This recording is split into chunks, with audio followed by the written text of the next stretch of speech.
อ๋อไม่ ธรรมดา พบกับมิสเตอร์โมฮัมเหม็ดอาลัมชานาจากประเทศปากีสถานครับโอ้ต่อประตูไม่ได้แน่ต่อประตูไม่ได้แน่ไม่ใช่ง่ายเลยนะมันก็บอกมาบอกเลยนะครับสูงจริงๆแม้ผมยังรู้สึกชอบใจรองเท้าของท่านมาก รีบเอามาอวดเลยทีเดียวอู้ตายจริงถ้ามาเตะฟุตบอลเนี่ยนะครับผมว่าข้ามไปอีก3 สนามเลยสบายจริงๆนะฮะ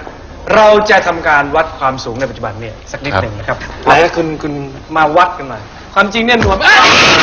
ช่วยด้วยช่วยด้วยช่วยด้วยช่วยด้วยโอ้ท่านใช้แรงตายแล้วมือใหญ่ไหมไหนลองเทียบมืออ๋อแค่นิ้วนะแค่นิ้วก้อยนี่ก็ได้ความยาวคืบแล้ว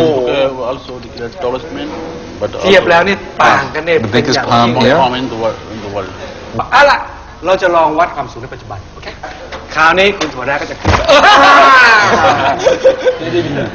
คุณถั่วแรกขึ้นไปวัดคุณถั่วแรกขึ้นไปวัด2 เมตร 31 2 เมตร 20 2 เมตร 30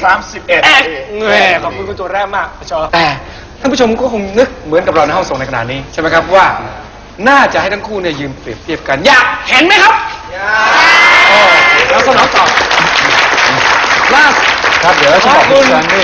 พร้อมไหมถอยหลังนิดนึงนะครับ Can we move back? โอ้โหนี่แหละครับท่านผู้ชมภาพประทับใจจริงๆนะฮะคนที่ถึงมิสเตอร์คายันเซนจากประเทศอินเดียเจ้าของสถิติโลกหนวดยาวที่สุดในโลกเนี่ยครับเดินมาอยู่3 คน